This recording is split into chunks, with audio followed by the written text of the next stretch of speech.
Nous vous accueillons aujourd'hui dans le cadre des rencontres santé-travail qui sont organisées par l'association Présence Bretagne. La thématique qui a été retenue, c'est d'agir au cœur des entreprises pour assurer la santé de demain.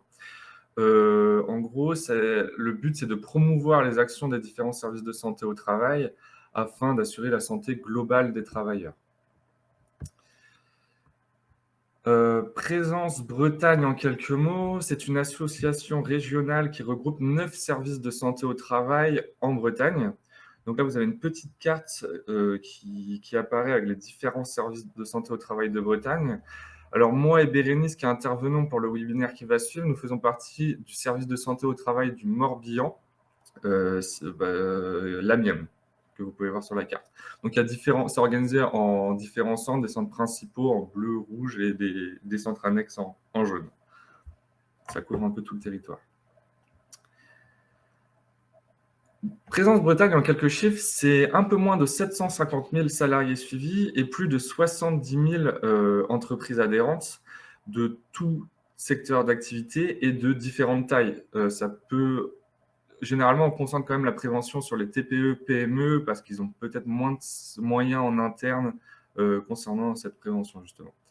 C'est 843 professionnels, dont la majorité sont des médecins du travail et des secrétaires médicales, mais il y a aussi des infirmiers et des infirmières de santé au travail, et les différents services prévention, avec des préventeurs de différentes spécialités. Donc, les rencontres santé-travail 2021, il faut savoir que c'est un événement national. C'est organisé partout en France. Et encore une fois, le but, c'est de promouvoir les différentes actions de prévention des services de santé au travail. Présence au niveau national, il faut savoir que ça regroupe près de 240 services de santé au travail et ça représente un peu plus de 4500 médecins du travail. Aujourd'hui, l'action que nous souhaitions promouvoir, c'est comment optimiser son aménagement au bureau ou en télétravail. Le but, c'est vraiment de vous rendre acteur de l'ergonomie, entre guillemets, de votre poste de travail. Donc, pour cela, on est deux à présenter. Donc, je vais rapidement me présenter. Moi, je suis Romain Perronneau. Je suis intervenant en prévention des risques professionnels et ergonome au niveau de l'AMIEM, service de santé au travail du Morbihan. Je vais laisser rapidement se présenter Bérénice.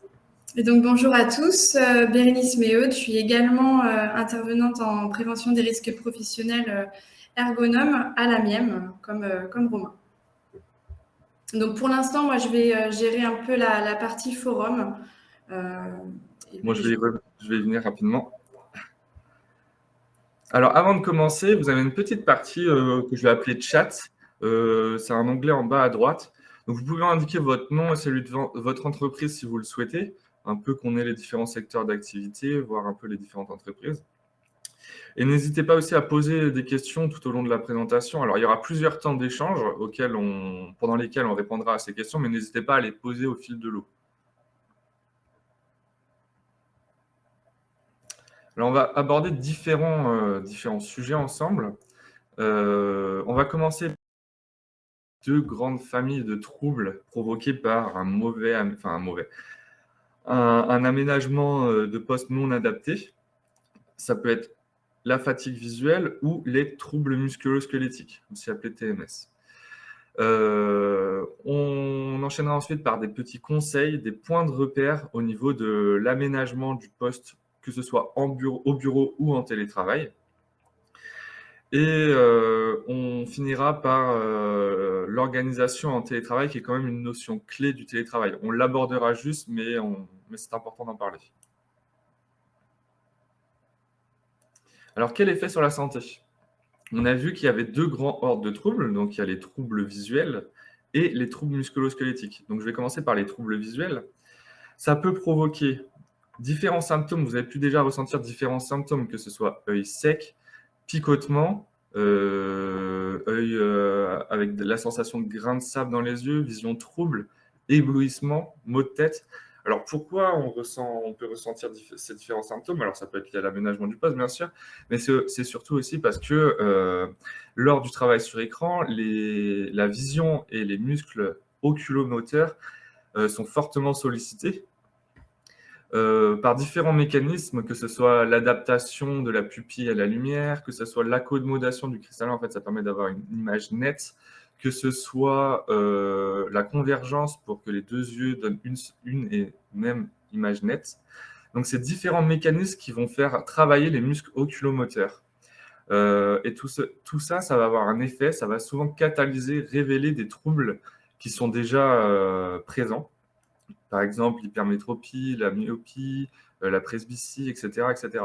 Ça va venir les révéler et les rendre plus importants. Donc, plusieurs conseils. Déjà, la première étape, c'est de contrôler votre vue et adapter votre correction. Dès que vous commencez à sentir des désagréments, des douleurs, ça peut être des douleurs, etc., etc., on va vous conseiller d'essayer de prendre rapidement rendez-vous pour contrôler votre vue et adapter votre vue, du coup, votre correction. Alors, bien sûr, il y a d'autres conseils pour limiter la fatigue visuelle. Déjà, privilégier un éclairage naturel. Pourquoi? Parce que c'est indispensable à l'équilibre des rythmes biologiques, et un éclairage artificiel homogène. Alors, homogène, j'insiste sur l'homogénéité. Pourquoi? Pour justement éviter ces différentes accommodations de l'œil, adaptation de la pupille aussi à la lumière. Faut limiter les contrastes entre zones sombres, zones éclairées, etc., etc. Alors, on conseille aussi d'avoir l'écran perpendiculaire aux prises de jour, et donc le bureau généralement perpendiculaire aux ouvertures aussi. Pourquoi? Pour limiter tout ce qui est effet d'éblouissement, en fait. Et d'éviter aussi l'écran face au mur pour pouvoir aussi avoir la possibilité de faire quelques exercices d'étirement au niveau des yeux. Je vais y revenir un peu par la suite. Alors, je souhaite aussi insister sur le fait que là, on vous donne quelques conseils, mais on se rend bien compte que, par exemple, en télétravail, même au bureau, hein, c'est pas toujours possible de les mettre en place. Je pense à un bureau où il y a des ouvertures un peu partout, chez soi, à la maison.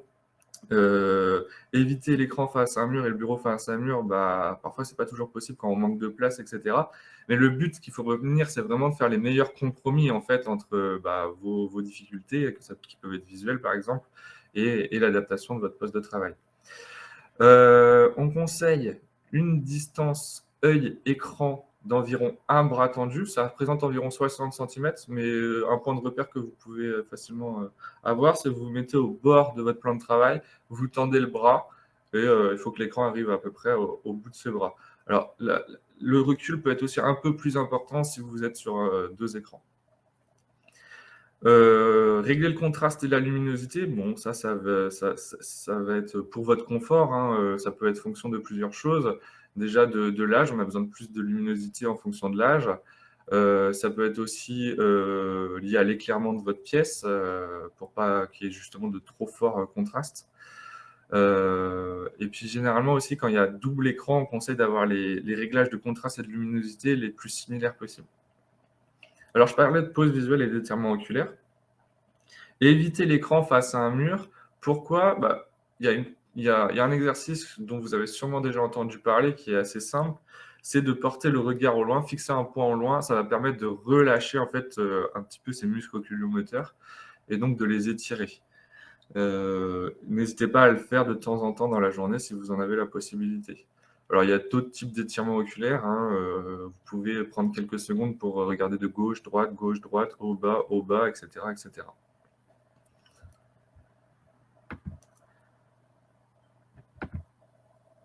Maintenant, la deuxième grande famille de troubles concerne les troubles musculo-squelettiques. Il faut savoir que c'est une pathologie multifactorielle à composante professionnelle. Donc multifactorielle, j'y reviendrai par la suite. Ça s'exprime par de la douleur, de la raideur, de la perte de force par exemple. Et ça concerne généralement les muscles, tendons, nerfs des membres supérieurs et de la colonne vertébrale. Alors ce qu'il faut retenir, c'est que ça concerne généralement les différentes articulations et on va dire la ligne de la colonne vertébrale. Je pense que vous en connaissez certaines, enfin certains noms du moins. Les plus répandus, ce sont les tendinites, le canal carpien, épicondylite. C'est peut-être des noms dont vous avez déjà entendu parler. Et tout cela, généralement, c'est reconnu au tableau 57 du régime de l'assurance, enfin des maladies professionnelles du régime de l'assurance maladie. faut savoir aussi que les troubles musculo-squelettiques, ça représente la grande majorité des maladies professionnelles qui sont déclarées. Alors, je parlais de pathologie multifactorielle parce que, bien sûr, à l'origine d'un trouble musculo-squelettique, il y a une sollicitation biomécanique. Alors, la sollicitation biomécanique, ça peut être des gestes répétitifs, ça peut être aussi un effort excessif, des amplitudes articulaires un peu très importantes même. Ça peut être aussi, on y pense rarement, mais une station statique assez prolongée, ça fait travailler les muscles, les petits muscles autour de la colonne vertébrale. Mais ça ne dépend pas que de ça. Ça peut dépendre de nombreux facteurs. Donc, par exemple, de facteurs individuels, en fonction de votre âge, de votre état de santé à un moment T, de votre état psychologique à un moment T. Par exemple, vous avez vécu un traumatisme récemment, vous pouvez être plus fragile vis-à-vis des troubles de la probabilité d'apparition d'un trouble musculo-squelettique. Ça peut dépendre du coup de nombreux facteurs individuels. Ça peut aussi dépendre de l'organisation du travail. Est-ce qu'on vous demande d'aller vite? Est-ce que vous vous sentez assez formé? Ça peut dépendre de plein de choses. Du contexte de travail, on sait aussi que le sens que l'on donne au travail rentre en jeu, par exemple. Si vous sentez que votre travail n'a pas de sens, ça peut rentrer en jeu, notamment aussi par rapport à la charge mentale et au stress. Le stress va influer grandement aussi sur les troubles musculo-squelettiques. Donc, ce qu'il faut retenir, c'est que les troubles musculo-squelettiques, il y a bien sûr une sollicitation biomécanique, mais vraiment pas que. Hop. Alors, je ne sais pas s'il y a déjà des premières questions qui ont été posées et dont tu n'as pas eu le temps de répondre, Bérénice. Non, pour l'instant, il n'y a pas de questions particulières sur cette partie. N'hésitez pas à poser, on va prendre une trentaine de secondes là, n'hésitez pas à poser vos questions si vous en avez, sinon on va continuer.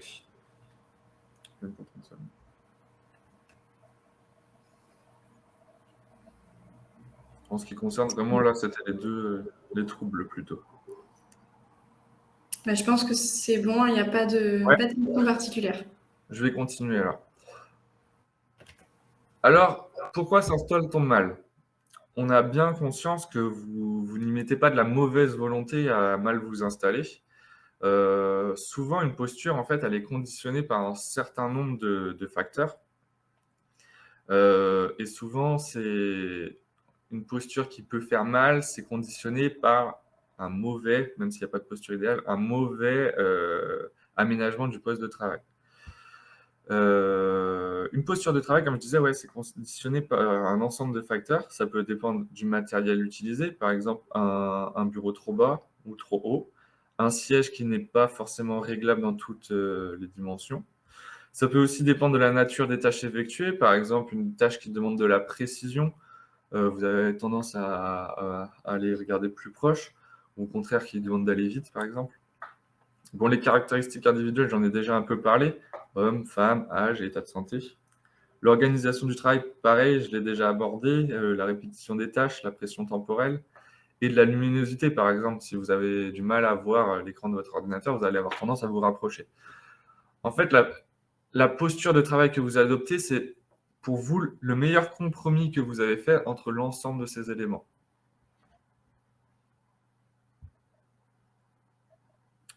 Alors maintenant, comment bien s'installer? Il faut savoir qu'il n'y a pas de bonne posture, mais il y a des points de repère à avoir qui peuvent limiter, on va dire, les sollicitations. L'objectif, c'est de passer à une posture de moindre inconfort, passer d'une position un peu fermée, sans maintien au niveau du dos, avec beaucoup de points de compression à différents endroits qui peuvent venir comprimer le trajet nerveux, le trajet sanguin, etc.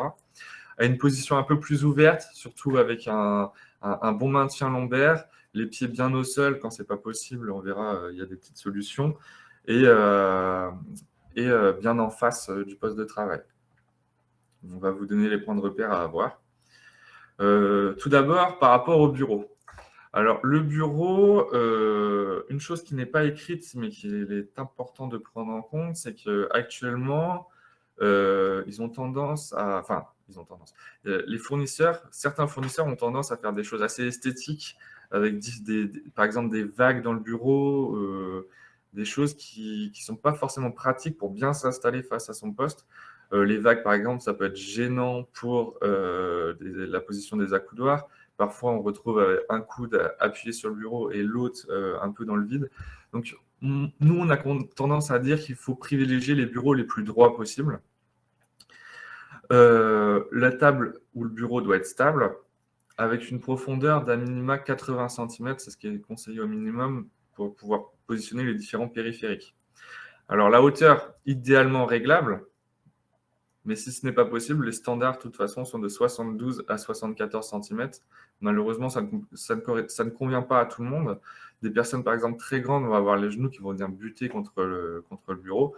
Et des personnes plus petites, après avoir réglé leur siège, vont avoir besoin d'un repose-pied. La surface doit dépendre de l'activité. Par exemple, je ne sais pas, si vous travaillez sur des grands plans, vous allez avoir besoin de plus de surface qu'une personne qui travaille avec une grande partie des choses qui sont dématérialisées. Et éviter aussi les retours sous le bureau qui peuvent venir compresser les jambes. Il faut un espace libre pour les jambes. Alors, je parlais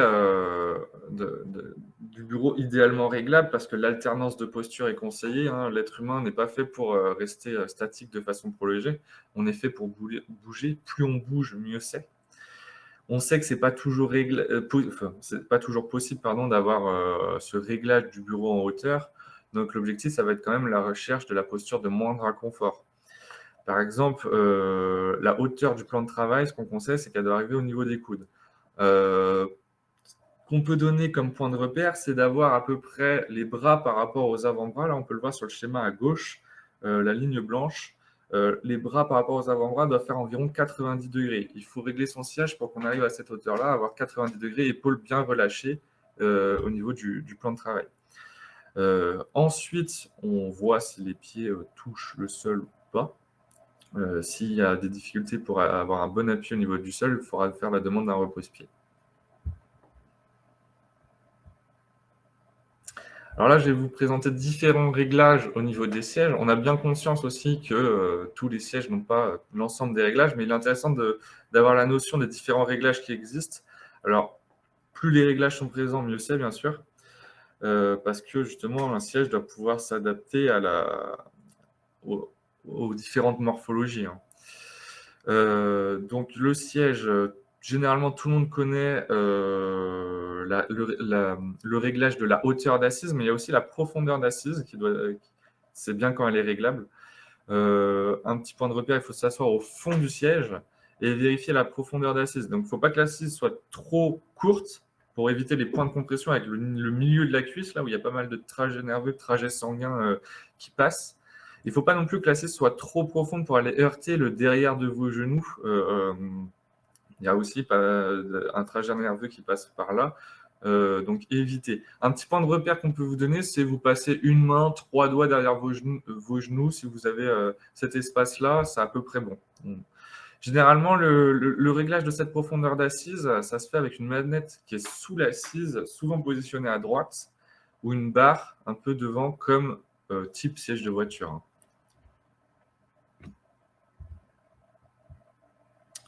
Alors pareil, tout le monde connaît bien sûr le réglage de la hauteur de l'assise, mais il faut aussi que le dossier soit réglable en hauteur.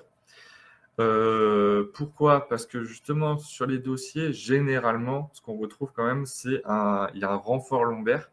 Et ce renfort lombaire, il faut pouvoir le positionner au niveau de votre creux lombaire à vous, pour que ça vienne épouser au niveau de votre creux lombaire et que vous ayez le meilleur maintien lombaire possible. Alors souvent, la hauteur du dossier, c'est réglable par un système de crémaillère ou une molette bouton derrière le dossier. Souvent aussi, il est conseillé de pouvoir régler l'inclinaison et la tension du dossier, je vais y revenir. L'inclinaison, pour avoir la possibilité de bouger un peu, de se mouvoir quand même, garder une petite mobilité au niveau du dos. Souvent, il y a une manette de déblocage à gauche sous l'assise. Il y a une position bloquée où là, vous travaillez en position statique prolongée et vous pouvez débloquer pour un peu vous basculer. Il faut savoir aussi que le réglage de la tension de basculement est possible. La tension de basculement, souvent, pendant certaines études de poste, il y a des personnes qui vont nous dire j'ai tendance à être projeté vers l'avant par mon siège, ou au contraire, je bascule beaucoup trop rapidement. C'est que cette réglage de la tension n'est pas adapté. La réglage de la tension, en fait, on va régler un petit ressort et ça se fait par une grosse molette, souvent sous l'assise au milieu du siège, ou une manivelle. Ça dépend souvent en fait de votre poids et de votre morphologie. Hop là.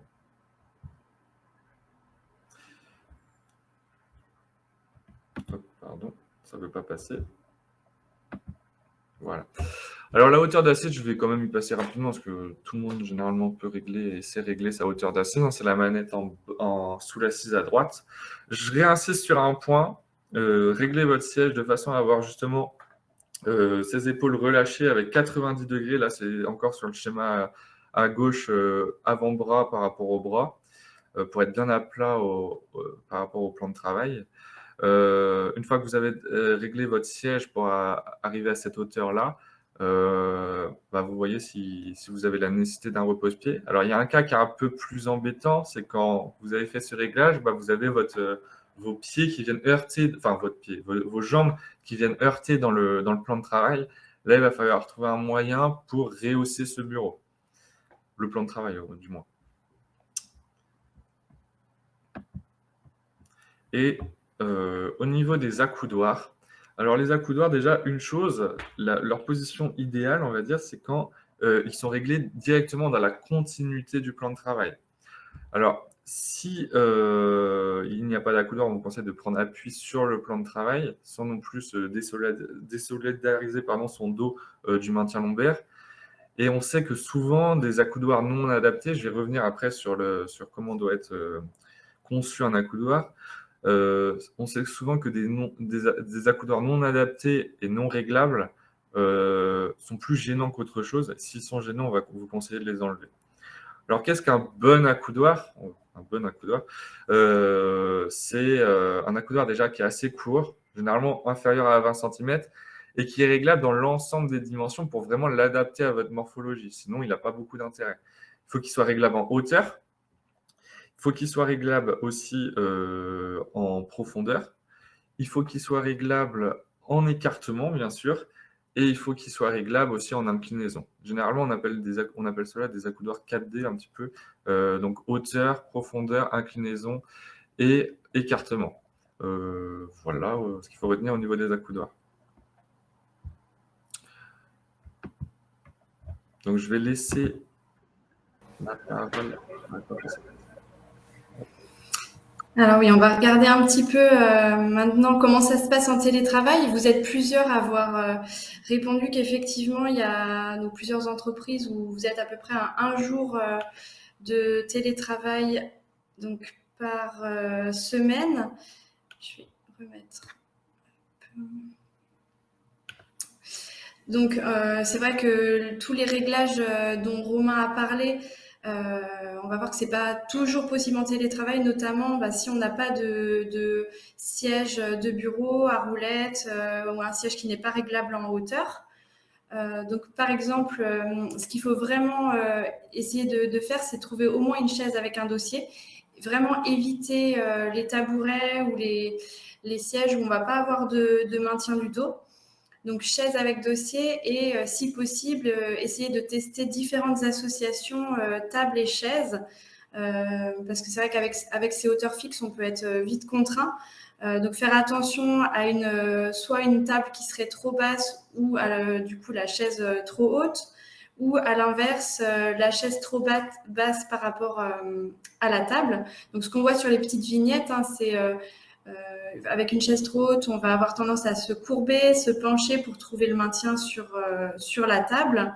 Et à l'inverse, avec une chaise qui serait trop basse ou la table trop haute, on va relever les épaules, lever les bras, écarter les bras du corps et solliciter du coup ses épaules. Donc vraiment essayer de tester au maximum d'associations table-chaise. Et ensuite, on peut faire des petits aménagements, donc notamment améliorer le soutien du dos en positionnant un coussin au niveau du creux lombaire pour bien maintenir les lombaires. Ça vous permettra de garder plus facilement le dos droit. Si vous sentez du coup que l'assise est trop basse, positionnez un coussin d'assise pour vous rehausser et retrouver la posture épaules relâchées, bras qui sont maintenus au niveau du plan de travail. Et après tout ça, donc si vos pieds ne touchent pas le sol, bien penser à installer soit un repose-pied si vous en avez, ou un carton, des livres, un annuaire, quelque chose qui vous permette voilà, d'avoir un bon appui au sol sans comprimer sous les cuisses. Vraiment, c'est vraiment important de trouver cette posture-là, une posture de moindre inconfort en tout cas, et qui vous permette de travailler correctement. Alors ensuite, tout ce qui est donc les périphériques. Donc concernant l'écran, on le positionne toujours en face de soi. Il faut éviter les écrans sur les côtés qui vont obliger à tourner la tête toujours, être en position un peu déséquilibrée et solliciter beaucoup ses cervicales. C'est des positionnements qu'on trouve souvent, soit avec un bureau, parfois un bureau en angle, où on garde quand même le clavier en face de soi, mais surtout sur les postes où on reçoit du public, ou alors où on a une zone pour échanger avec des collaborateurs. On a tendance à du coup mettre l'écran sur le côté et pas forcément le positionner en face de soi pour les phases où on est seul au bureau ou en administratif. Donc, essayez le plus que possible de le repositionner en face de vous. Ce qui peut être utilisé, c'est aussi quand on est comme ça sur une alternance réception publique et travail administratif, c'est de positionner des bras articulés, par exemple, qui permettent de plus facilement repositionner l'écran devant soi quand on change d'activité. Donc, comme l'a dit Romain, c'est la distance d'environ un bras tendu. L'objectif, c'est vraiment de bien voir tout ce qu'il y a à votre écran, ne pas vous sentir soit trop proche et avoir besoin de vous reculer, ou trop éloigné et avoir tendance à vous courber sur le bureau pour vous rapprocher de l'écran. Donc la préconisation générale, c'est le haut de l'écran à hauteur des yeux. N'hésitez pas aussi à jouer un peu avec l'inclinaison pour que le regard se pose bien sur l'écran. Il y a vraiment le cas particulier à garder en tête. Alors, soit vous êtes concerné par les verres progressifs, soit vous le serez peut-être un jour. Mais en tout cas, dans ces cas-là, avec les verres progressifs, puisqu'on va regarder dans le bas de l'écran, quand on passe au verre progressif, on va avoir tendance à lever un peu la tête pour regarder son écran. Et les douleurs cervicales peuvent arriver assez rapidement. Donc, bien penser avec les verres progressifs à baisser son écran. Alors, c'est vraiment dépendant de chacun. En tout cas, quand vous allez le baisser, n'oubliez surtout pas de l'incliner un petit peu vers vous.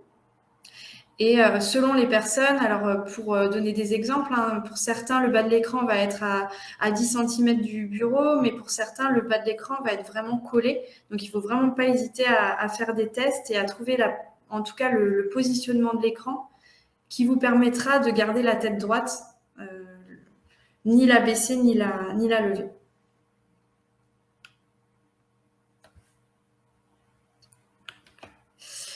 Le cas des doubles écrans, donc c'est vrai qu'on en voit de plus en plus, surtout aujourd'hui à l'ère un peu zéro papier, on a tendance à du coup de plus en plus travailler sur 2 écrans pour éviter d'imprimer et avoir vraiment un écran consultation, un écran saisie.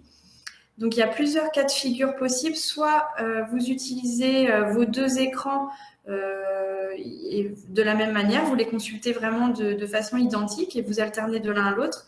Dans ces cas-là, vous allez plutôt vous positionner comme la première vignette, donc au milieu des 2 écrans.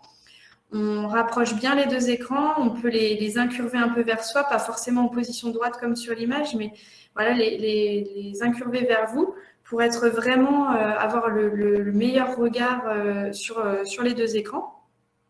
Et si par contre vous en utilisez un plus que l'autre, vous allez plutôt positionner celui-ci face à vous avec un 2e écran qui est plus pour de la consultation de mail ou des choses qui durent moins longtemps.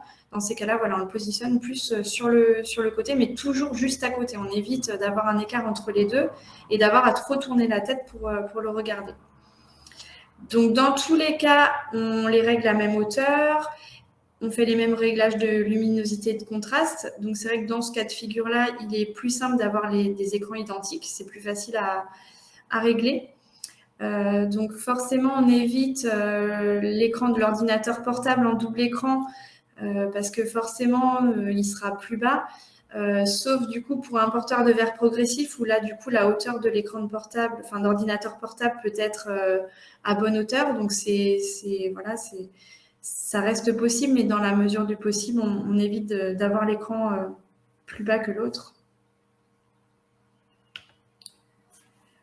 Donc, l'ordinateur portable, c'est vraiment le cas particulier. Vraiment, dans le cas d'une utilisation prolongée, ce n'est pas les préconisations pour l'utilisation pendant 1 heure en salle de réunion. C'est vraiment quand on l'utilise de façon prolongée. Et c'est vrai que dans le télétravail, parfois, c'est l'outil dont on dispose pour travailler.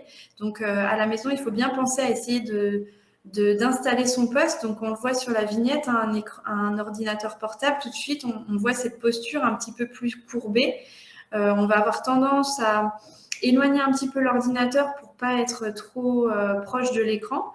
Mais du coup, on va saisir les bras tendus. On a cette posture toujours vers le bas pour regarder son écran.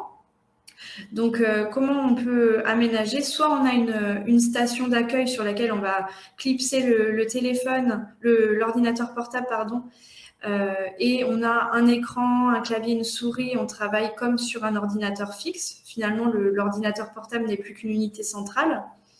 Soit on fait un aménagement un peu différent. Il y a différents cas de figure possibles. On peut rehausser l'ordinateur portable pour utiliser uniquement son écran. Et on ajoute du coup un clavier et une souris, ou alors on utilise le clavier et éventuellement une souris supplémentaire quand même pour être plus à l'aise, et on rajoute un écran. Donc il y a ces différents cas de figure, mais surtout bien penser à essayer de retrouver la posture la plus confortable possible et dans laquelle on va moins solliciter le dos, les membres supérieurs. Pour déplacer toutes ces affaires pour le télétravail, l'ordinateur, etc., on privilégie plutôt les sacs à dos où on va avoir un port plus équilibré sur le dos ou une valise à roulettes. En tout cas, on évite les sacoches un peu trop lourdes qui peuvent solliciter, être plus contraignantes à porter.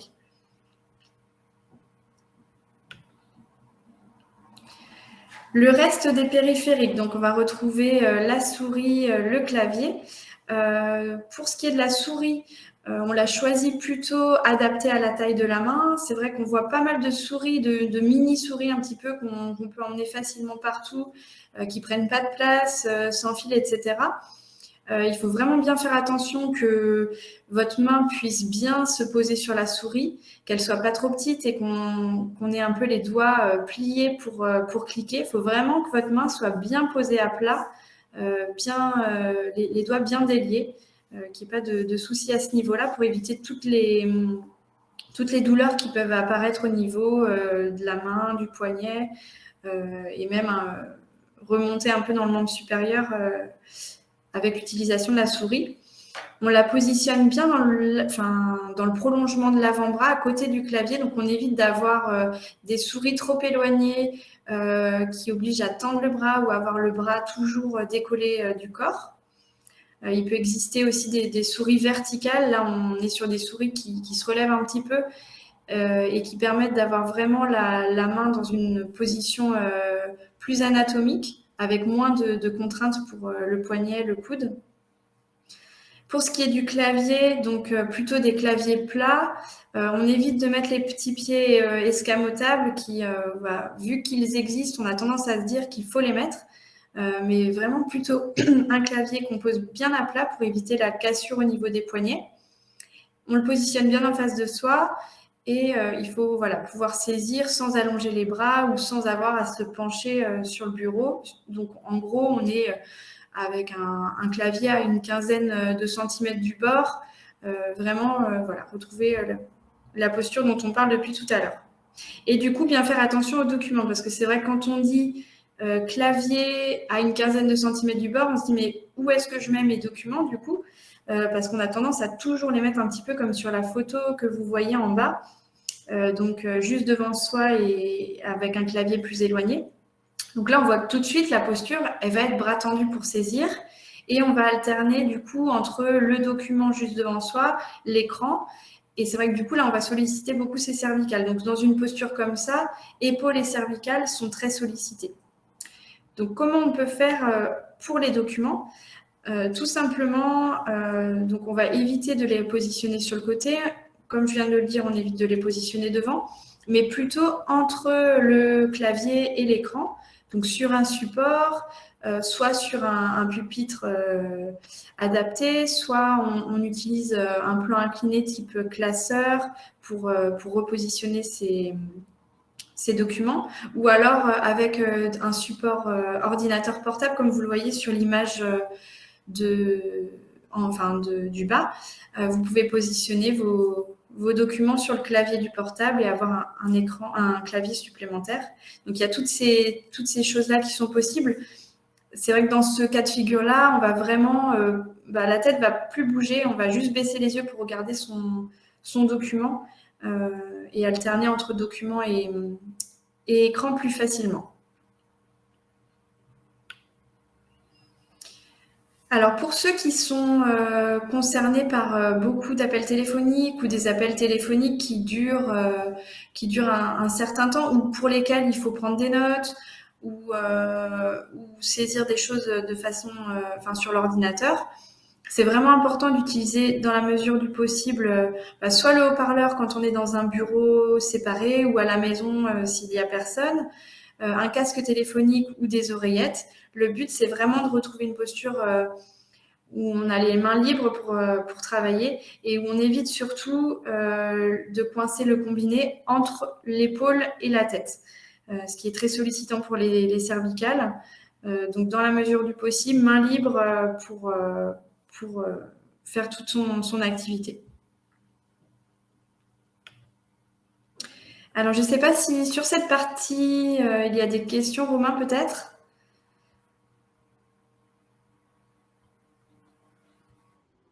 Voilà. Il y a différentes questions auxquelles je n'ai pas forcément pris le temps de répondre. Il y en a certaines auxquelles j'ai répondu. Notamment certaines qui concernent les filtres au niveau des écrans pour la fatigue visuelle et les filtres sur les lunettes. Je ne sais pas si tu as des choses à dire là-dessus. Sur les filtres. Les filtres écrans et les filtres bleus sur les lunettes. Alors après, moi, je n'ai pas forcément de retour particulier. C'est vrai que alors il y a des études là-dessus. Il n'y a pas forcément de réponse claire. Après, je pense que ça peut se tester de toute façon pour essayer d'éviter cette fatigue visuelle. Entre guillemets, ça coûte rien d'essayer, je pense. Et je pense quand même que ça peut avoir un... C'est un peu ce que j'avais rapidement répondu, c'est qu'il n'y a pas forcément beaucoup de retours d'expérience et que si vous avez la possibilité de les avoir, autant les avoir. Hein. Il n'y a pas non plus de retour d'expérience négatif. Hein. Et sachant que pour les personnes qui ne portent pas de lunettes, du coup, il existe aussi des systèmes de logiciels gratuits qui filtrent directement sur l'écran. Donc ça peut être testé aussi éventuellement pour ceux qui le souhaitent. Il y a un retour d'expérience d'une personne qui nous dit qu'elle a un filtre lumière bleue depuis quelques années et qu'elle trouve ça bien et moins éblouie du coup pour le travail sur écran. Il y avait aussi une question sur laquelle je n'ai pas répondu. Alors, c'est un cas très spécifique aussi. Je n'ai pas eu beaucoup la question. Ça concerne les écrans qui sont un peu incurvés et un peu plus grands. Je ne sais pas si tu avais des choses à dire là-dessus. Je compléterai sinon. Alors, des écrans plus grands, du coup, pour des activités particulières, sans doute. J'imagine, mais après, c'est vrai que l'avantage de l'écran qui va être un peu directement incurvé, quand il est grand, c'est que du coup, le regard va se poser plus facilement sur tout l'écran. On va avoir moins cette gêne liée à un écran qui serait trop droit et où, du coup, on est au milieu, mais on ne voit pas forcément bien les côtés. Donc après, on retrouve un peu la préconisation du double écran où on incurve un peu les deux écrans pour que le regard se pose bien, on retrouve un peu, voilà, C'est ça, hein, c'est un grand écran à la place de deux, ça a été dit. Pour moi, c'est la même chose, hein, c'est bien. Déjà, c'est plus facile à positionner et puis ça permet aussi de limiter, ça facilite son positionnement, on va dire, vis-à-vis de l'écran, afin de limiter justement ces flexions, inclinaisons et rotations des cervicales, enfin de toute la partie cervicale. Voilà. Et puis sinon, une personne qui nous disait qu'il souhaitait travailler le plus souvent possible debout en télétravail. Moi, j'ai répondu que c'était les mêmes points de repère au niveau épaules relâchées, à peu près 90 degrés. Mais quand même, attention, je souhaite insister sur le fait, attention aussi de ne pas rester trop longtemps non plus debout. Le mieux, c'est d'avoir la possibilité d'alterner les positions aussi, avec une position assise où certains muscles sont plus relâchés. En fait, si vous restez trop longtemps debout, il y a deux risques que moi je retrouve souvent, c'est les piétinements et puis une petite fatigabilité au niveau du dos. Ouais, bah oui, je te rejoins là-dessus. C'est vrai que le corps, enfin finalement, on n'est pas fait pour rester assis toute la journée, mais on n'est pas non plus fait pour rester debout trop longtemps. C'est vraiment l'alternance de posture qui est le mieux. Ouais. Alors, je ne sais pas s'il y a d'autres questions. Bon. Ben, dans ces cas-là, on va continuer. Donc, pour ce qui est du télétravail et de l'organisation en télétravail, on va faire un petit focus là-dessus. Donc, c'est vrai que depuis plusieurs mois maintenant, hop, ça passe pas. Désolée, là, voilà, ça vient. Donc, depuis plusieurs mois maintenant, voilà, beaucoup d'entreprises ont testé un peu de façon forcée au départ le télétravail. Donc, c'est vrai qu'on voit tous les avantages du télétravail, on en entend parler. C'est vrai qu'on est plus autonome au niveau de la gestion de son temps, de son organisation. On peut plus facilement concilier vie privée, vie professionnelle. On remonte souvent des facilités oui, de concentration avec moins d'interruptions de tâches parce qu'on n'a pas du coup moins d'échanges avec les collègues, etc., moins de contacts de façon générale. Une diminution également du risque routier, plus de trajets domicile-travail sur ces journées-là, avec du coup également moins de fatigue, un lever qui, pour les gens qui ont beaucoup de route, peut être plus tardif, donc qui joue également sur la fatigue. Mais il faut quand même avoir en tête qu'il y a aussi des points de vigilance. Donc, on parlait de moins d'interruptions de tâches ou moins de contact avec les collègues, par exemple. Ça peut être aussi, du coup, un isolement plus grand, moins de contact, on a moins d'informations, moins d'échanges avec le manager. Parfois, on peut avoir des difficultés techniques qui vont se résoudre moins facilement parce qu'on est chez soi et qu'on ne sait pas forcément comment faire ou des problématiques de connectivité ou autre. Un temps de travail qui peut aussi être allongé parce que c'est vrai que du coup, on travaille, la pause de midi, on va prendre son assiette et puis continuer à travailler. On va peut-être avoir plus de mal aussi à couper parce que finalement, il n'y a plus de frontières entre la maison et le travail. Le bureau est parfois dans l'espace de vie. Donc avec ce risque d'hyperconnectivité ou de vouloir du coup re-regarder après le repas du soir si on n'a pas eu un mail important et puis finalement se remettre à travailler. Donc il faut vraiment être vigilant sur ces points-là. Donc quelques conseils qu'on peut vous donner. Donc déjà au niveau de l'environnement et du matériel, c'est donc comme l'a dit Romain, on essaye d'avoir la lumière du jour, d'être bien positionné par rapport à une fenêtre. Donc on choisit plutôt un endroit qui est isolé dans la maison ou l'appartement, lumineux. Donc on met en œuvre les conseils précédents. Donc dans la mesure du possible, on se positionne l'écran perpendiculaire à la fenêtre. On essaye d'être bien installé. On garde la même routine, donc on se prépare comme d'habitude. On peut avoir tendance à se dire, aujourd'hui télétravail, j'ai pas besoin, je peux travailler en pyjama. Mais c'est vrai que de garder sa routine et de se préparer comme pour aller au travail, de respecter les horaires, mais aussi des temps de pause. La pause qu'on prendrait avec les collègues, voilà, un petit café ou la pause du midi surtout, hein, bien penser à garder cette routine-là.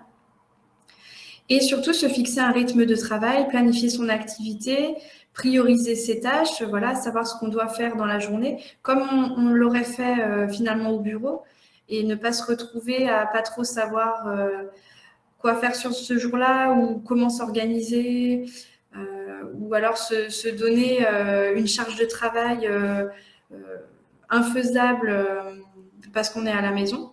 C'est vraiment essayer de garder ce même rythme qu'au travail sans se mettre de pression et pour que ça marche au mieux. Et surtout garder le contact. Donc vraiment éviter l'isolement, essayer de continuer les échanges quand même, soit par mail, avec les collègues, les réunions téléphoniques, les réunions en visio qui ont aussi pas mal marché. Faire des points réguliers avec son responsable. Donc ça, c'est surtout si on est en télétravail vraiment sur une longue partie de la semaine. Donc toujours garder ce contact. Donc que retenir de tout ce qu'on s'est dit? Donc bien penser à essayer de changer de position, d'activité. On a parlé de cette posture de confort tout au long de la présentation. Faut bien se dire que c'est pas une posture où on s'installe, on est assis, coude à 90, les genoux à 90 et on bouge plus, on est figé, crispé. C'est vraiment cette posture de confort dans laquelle on va éviter de trop solliciter le dos, avoir un bon maintien, éviter de trop solliciter les bras, garder les épaules relâchées, bras près du corps. Mais c'est vraiment une zone de confort. C'est une position pas trop figée. Donc, on essaye de changer quand même de position. Éventuellement, on se met debout pour d'autres activités quand on peut. Si on peut, on travaille aussi debout, on alterne. On change d'activité. Alors, par exemple, si vous avez un échange téléphonique qui peut durer, mais où il n'y a pas forcément besoin de prendre de notes ou de travailler sur l'ordinateur, n'hésitez pas à vous lever, à marcher pendant votre échange. Le moment où vous faites une pause, essayez de faire plutôt une pause active, que ce soit au bureau ou à la maison. Mais c'est vrai qu'on va avoir tendance à faire une pause café avec les collègues et puis finalement on se lève de son bureau pour aller se rasseoir en salle de pause. Donc essayez d'être actif pendant vos pauses. Et bien penser également qu'il y a les étirements qui peuvent être faits en cours de journée. Alors, ça fait parfois sourire quand on parle d'étirements au bureau, mais finalement, quand vous regardez un peu les petites images en dessous, c'est des choses qu'on peut faire de façon assez spontanée quand on commence justement à se sentir un peu engourdi ou avoir les jambes... sentir un peu mal à l'aise sur son siège, on va avoir tendance à bouger les épaules, bouger la nuque... s'étirer le dos ou se lever pour se dégourdir, ça fait partie des étirements. Donc, pas hésiter à le faire même avant d'en ressentir le besoin. Donc, finalement, la bonne posture, c'est la suivante. Il faut bouger, donc alterner les postures dans la mesure du possible. Là, nous, ce qu'on veut, c'est vraiment agir le plus en amont possible. L'objectif de ce type de webinaire, de sensibilisation, c'est vraiment d'être dans la prévention, donc de rester vraiment sur des sensations d'inconfort ou de gêne et que ces inconforts et gênes, par ces petites actions de réglage de poste, etc., n'aillent pas plus loin et que vous soyez confortable à votre poste. Éviter en fait d'arriver vraiment aux douleurs ou pathologies. Parce que c'est vrai que dans ces cas de figure-là, nous, quand on va sur des études de poste avec des pathologies déjà en place, l'aménagement est plus difficile. Parfois, même avec des aménagements, les douleurs, elles mettent quand même du temps à partir. Donc vraiment, pensez, tant que vous n'avez pas mal, c'est maintenant qu'il faut vraiment adapter son poste. Donc, si vous avez en tout cas la moindre problématique de santé, il ne faut pas hésiter à contacter votre médecin du travail. Selon les cas de figure, il peut y avoir des études plus précises faites sur votre poste ou en tout cas des conseils apportés. Donc, surtout, n'hésitez pas. Les services de santé au travail sont là pour ça. Alors, on arrive sur la fin de la présentation. Romain, est-ce qu'il y a des questions? Oui, il y a eu plusieurs questions. Alors, déjà, une question. À quelle fréquence journalière préconisez-vous ces mouvements?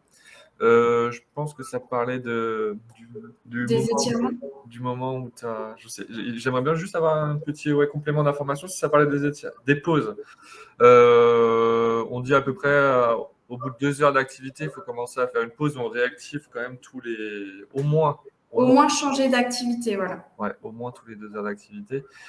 Et puis si vous avez la possibilité d'aller, je sais pas, à l'imprimante au copieur pour réactiver un peu le mouvement entre ces 2 heures, n'hésitez pas non plus. Après, donc oui, c'est pas forcément pause café au bout de 2 heures, hein, c'est vraiment changement d'activité au bout de 2 heures. Les pauses, après, ça dépend. Enfin, voilà, ça dépend plus de votre entreprise ou du fonctionnement de l'entreprise, etc., de votre poste. Mais Alors, il y a eu une autre question. Je ne sais pas si on a répondu à la question. N'hésitez pas à l'écrire si vous avez besoin de compléments. Il y a eu une autre question qui concerne les ballons, type un peu Swiss ball, là, qu'on retrouve souvent. Je te laisse répondre ou j'y vais, comme tu veux. alors, comme tu veux. Enfin, après, voilà, le ballon Swiss Ball, ça peut être intéressant pour garder de la mobilité au niveau du dos. Je pense que, par contre, le gros point de vigilance à avoir, c'est qu'il faut un bureau réglable en hauteur. Parce que pour le coup, le ballon, on va pas le régler. On va le choisir par rapport à sa morphologie, par rapport à sa taille, pour avoir les pieds bien au sol. Donc, si une fois sur le ballon, vous avez à lever les épaules pour poser les bras sur le bureau, là, ça ne va pas être adapté. Donc, il faut vraiment penser que le point de départ, je pense quand même à avoir, c'est que le bureau soit réglable en hauteur. En tout cas, si avec le ballon, vous n'êtes pas à bonne hauteur. Et après, plutôt par alternance, je pense, pas en assise continue. Ouais, moi je compléterais avec cette notion d'avoir la possibilité aussi d'avoir un siège de bureau dédié aussi, hein. C'est vraiment, au lieu d'utiliser 1, 2 heures, c'est au ressenti aussi, mais pas en continu dans la journée. Alors, il y a une question, c'est pourriez-vous expliquer oralement la notion de fenêtre perpendiculaire? Je pense que c'est par rapport à la question d'une autre personne avant qui disait si la fenêtre est en perpendiculaire de l'espace bureau, mais pas juste à côté du bureau, enfin, si la fenêtre en fait ne colle pas au bureau, est-ce que c'est bon? Et est-ce que c'est bon? C'est tout.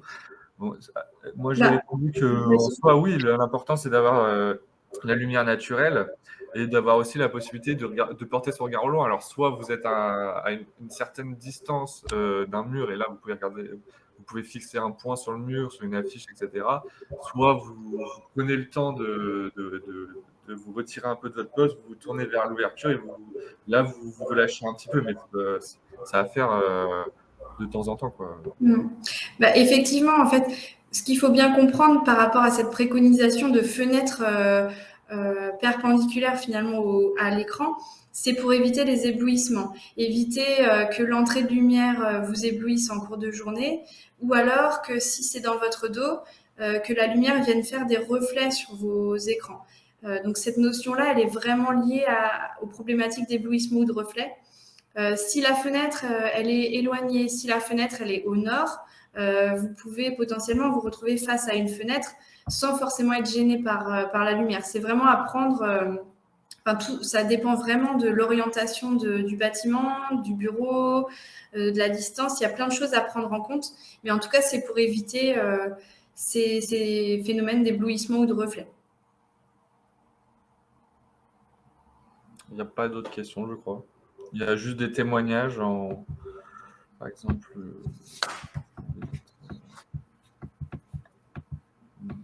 Non, il n'y a pas d'autres questions particulières, sauf si j'en ai oublié une. Ok. En tout cas, donc on arrive sur la fin. On vous remercie pour votre attention, pour avoir participé à ce webinaire. On espère vraiment que les informations qu'on vous a données aujourd'hui pourront vous aider à mieux vous installer, à comprendre comment on s'installe et ce qu'on évite de faire pour éviter de voir apparaître des douleurs. Et puis, on va vous libérer. On sait qu'il y a d'autres webinaires sur toute la journée, donc peut-être que vous êtes inscrits sur d'autres sessions. Donc, bonne journée à tous. A priori, vous avez été intéressés par la présentation. Donc, ça nous fait toujours plaisir, en tout cas. Ouais, c'est clair. Merci beaucoup à tous. Merci à tous et bonne journée.